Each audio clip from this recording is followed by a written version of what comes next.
Le cercle RH, pour parler d'un sujet qui vous concerne tous, dirigeants, mais aussi collaborateurs, salariés, le marché du travail. Je pense aussi à ceux qui recherchent un emploi, parce qu'il y a aussi évidemment ceux qui sont à la recherche d'un emploi, des jeunes et des seniors, puisqu'on n'a jamais autant parlé des seniors que depuis quelques semaines, depuis que la ministre a décidé d'accélérer sur ce sujet des seniors. On en parle avec deux experts de ce sujet. À mes côtés, Franck Morel. Bonjour. Bonjour. Franck, ravi de vous retrouver. Vous êtes venu régulièrement sur notre plateau, avocat en droit social, et vous êtes un spécialiste de ces sujets-là, parce que vous avez porté des études, si je ne m'abuse, au BCG, peut-être dis-je une bêtise.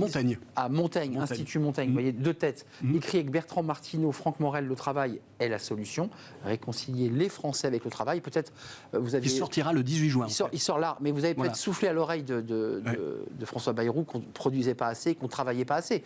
Vous lui avez parlé à l'oreille ou pas? Oh, c'est me prêter beaucoup d'influence. Je ne lui ai pas parlé à l'oreille d'un sujet dont je parle à l'oreille, aux oreilles grandes ouvertes depuis pas mal de temps, parce que c'est un sujet qui me tient à cœur, effectivement. Donc ça a sonné à vos oreilles, la phrase de François Bayrou. Oui, absolument, ça a sonné à mes oreilles.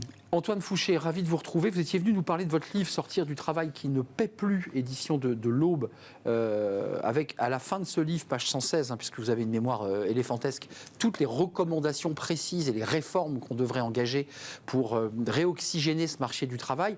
D'abord, commençons par vous, Franck Morel, parce que votre livre sort « Le travail est la solution », et en même temps, on a un Premier ministre qui dit solennellement on ne travaille pas assez, on ne produit pas assez, et en même temps, comme dirait l'autre, le chômage remonte, les niveaux de chiffres d'intérim ne sont pas bons, les annonces publiées sur Hello Work, pour citer que lui, ont baissé de 5 points, donc il y a une contraction du marché du travail. Qu'est-ce qui se passe ? On a atteint à la fin de l'année précédente, sans doute probablement un plancher. On a atteint un taux de chômage qui était de l'ordre de 7, un peu au-dessus de 7%. Oui. On retrouvait le niveau des années 2008 et de la moitié des années 80 à peu près. Au moment de la crise de 2008. Voilà, avant la crise de 2008, précisément. Et tout ça était le fruit d'une politique économique d'ensemble. Vous savez, je ne sais plus qui c'est qui a dit la confiance, la confiance, la confiance. Effectivement, et la confiance 3 fois, c'est quelque chose qui se crée avec un ensemble de mesures propices à l'activité. Tout ça avait été créé, notamment au début du quinquennat précédent, Antoine et moi en savons quelque chose. Vous avez travaillé dans les cabinets ministériels. On a travaillé ensemble, absolument. Voilà, vous connaissez bien. Et donc, effectivement, tout ça était le fruit de cet environnement-là qui avait été mis en place. Force est de constater qu'aujourd'hui, on est dans un environnement qui ne coche pas toutes ces cases, puisqu'on est dans un environnement, si je devais chercher un mot pour le qualifier, j'utiliserais le mot anxiogène. Il y a de l'inquiétude à tous les étages, on a un niveau de dette abyssal, on a du coup des mesures qui sont prises pour résorber la dette, dont certaines sont probablement récessives. Punitives. Oui, vous présentez comme récessives ou réellement récessives dans un certain nombre de cas.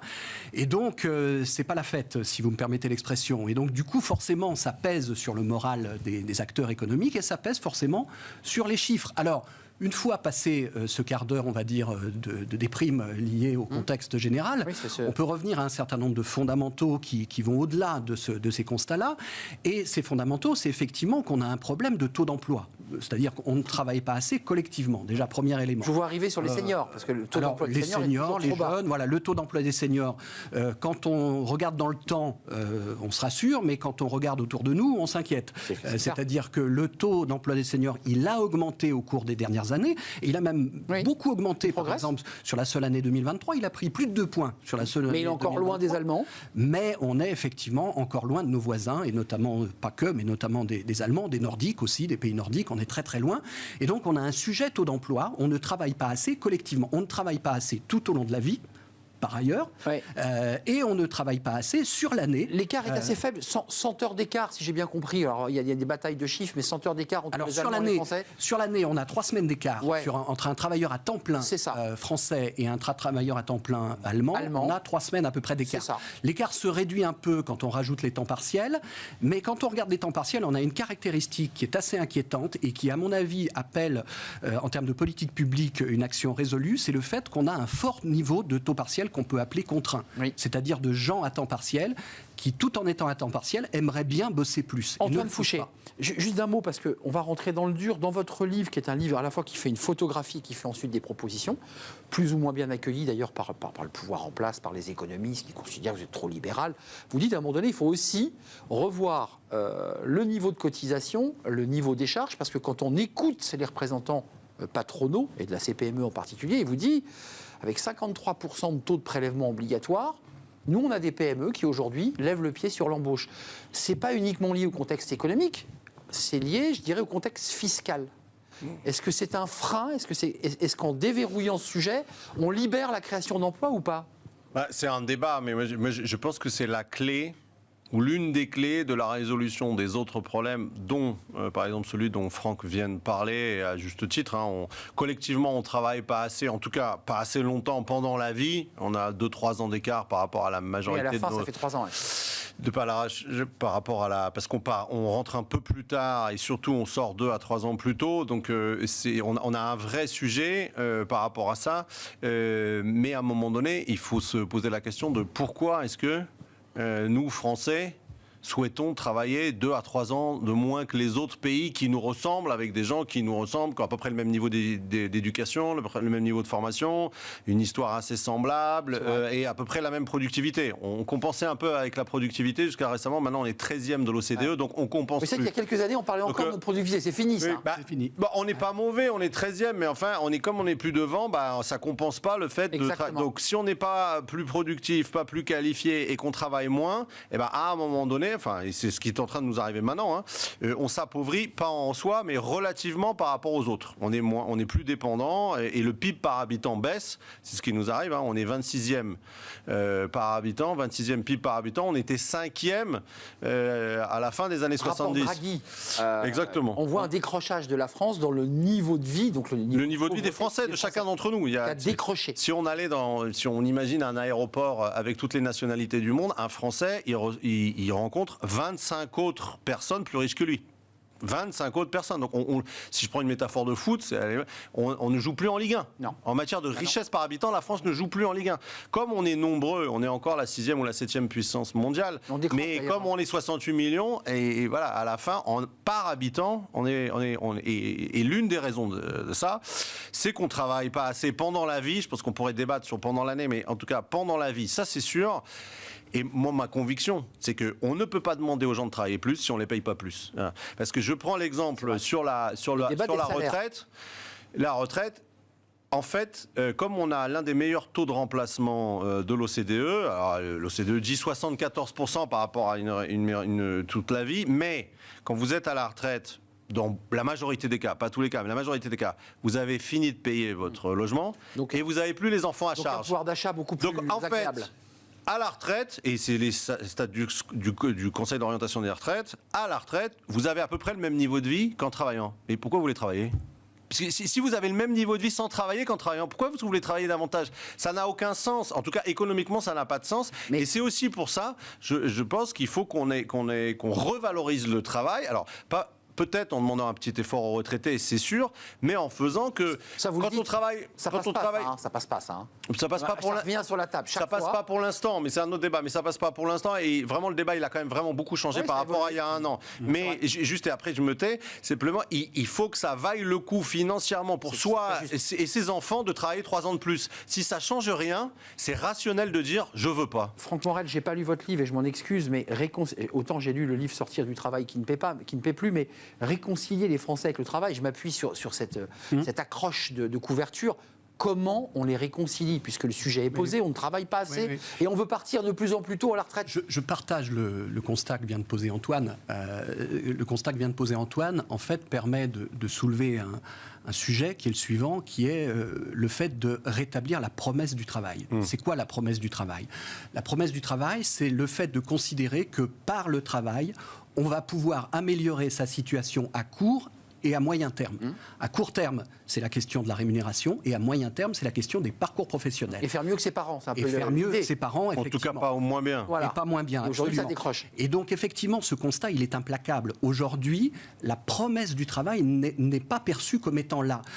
Donc, il n'est pas émancipateur. Il n'est pas émancipateur et il n'est pas rémunérateur suffisamment, perçu comme tel, en tout cas, à juste titre, d'ailleurs, de manière sonnante et trébuchante. Donc, ça vient des charges. Excusez-moi, je fais un peu... Pas que, en partie. Pas que, ça vient effectivement des charges, ça vient des trappes à bas salaire, ça vient de toute une série de mécanismes qui empêchent effectivement le fait d'augmenter la rémunération réelle, nette, en bas à droite, si vous voulez, perçue par les personnes. On a créé des redoutables systèmes entre le SMIC, la prime d'activité, les allègements bas salaires et l'ensemble de l'écosystème lié au financement de notre modèle social, on a effectivement enfermé un certain nombre d'acteurs dans une situation où les évolutions salariales sont très lourdes à initier, à mettre en œuvre. Donc il faut effectivement sortir de ça. C'est un point qui est important parce que c'est ce qui va permettre de redonner du mou, effectivement, pour établir la promesse du travail. Alors il y a deux dimensions. C'est quoi? C'est un Grenelle, un plan Marshall? On augmente les salaires de 20%? Non, enfin, qu'est-ce qu'on fait? Non, ça on peut pas. Non mais d'accord, mais voyez... Non, on peut, mais ça va créer des millions de chômeurs. Exactement. D'accord, mais c'est pour ça que je pose la question. On pose la question de la manière dont est financé notre modèle social. Aujourd'hui, notre modèle social, il est principalement financé par des contributions assises sur les salaires. Exactement. Donc c'est un débat qui est assez ancien. Hein. Nicolas Sarkozy en 2011 avait essayé de mettre en place une TVA sociale et en 2007... TVA posée dans le livre d'Antoine Fouché. Il y a eu un certain nombre de pays qui ont essayé de mettre en place ou qui ont mis en place, l'Allemagne, le Danemark, une TVA sociale. Le point commun, en revanche, de ces différentes TVA sociales, souvent, la plupart du temps, c'était des TVA cotisations patronales. Donc c'était des TVA que je qualifierais de TVA compétitivité. Vous avez la TVA compétitivité, mais vous avez aussi la TVA pouvoir d'achat. La TVA pouvoir d'achat, c'est une TVA qui serait fondée sur un transfert de cotisations salariales.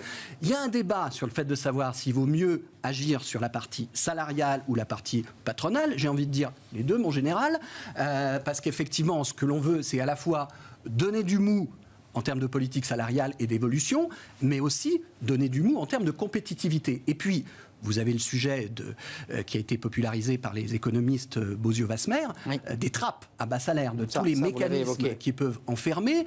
Il y a le SMIC aussi, qui est un vrai sujet. Moi, dans le livre que vous évoquez, on pose sur la table une proposition qui consiste à faire ce que font 5 pays en Europe, non des moindres, l'Italie, l'Autriche, la Suède, par exemple, qui est de confier la fixation du SMIC aux seuls partenaires sociaux dans les branches.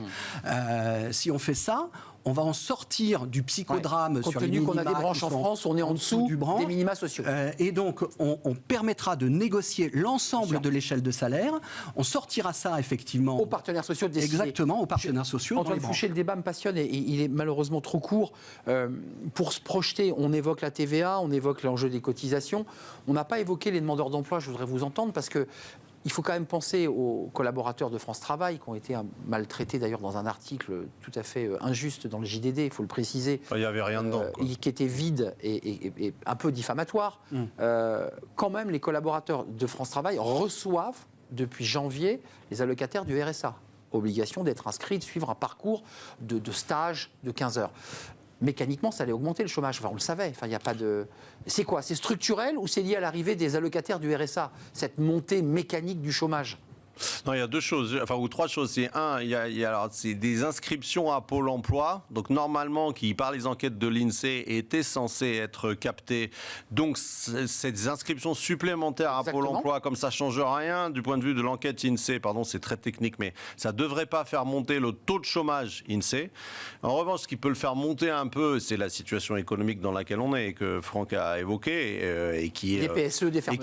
et qui est vraiment inquiétante. Puis le ralentissement de l'activité économique, puis le déficit public qu'on a. On a le pire déficit d'Europe. Donc c'est pas très grave quand vous avez le pire. Si vous avez investi en déficit pour faire des réformes, sauf que comme ça fait, si j'exagère à peine, 4 ans qu'on fait plus de réformes dans le pays, bon bah à la fin, on a et les réformes à faire pour le pouvoir d'achat par exemple. C'est impossible. Hein. Et non, on va pas pouvoir faire les deux. Non, c'est pour ça que c'est quand même, comme disait Franck, c'est anxiogène. Il est assez anxiogène et c'est pas exagéré, c'est être lucide de dire ça.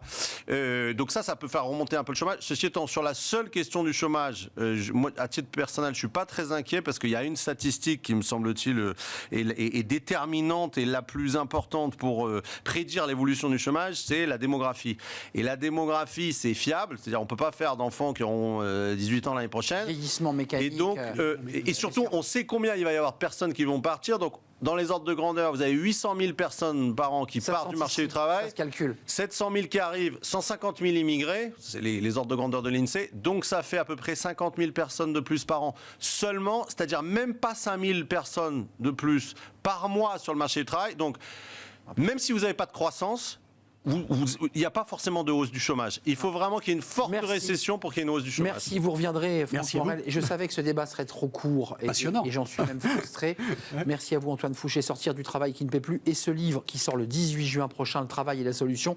Et vous reviendrez nous en parler avec plaisir. Plus en détail quand j'aurai lu votre ouvrage. Réconcilier les Français avec le travail. Éditeur Herman. Herman.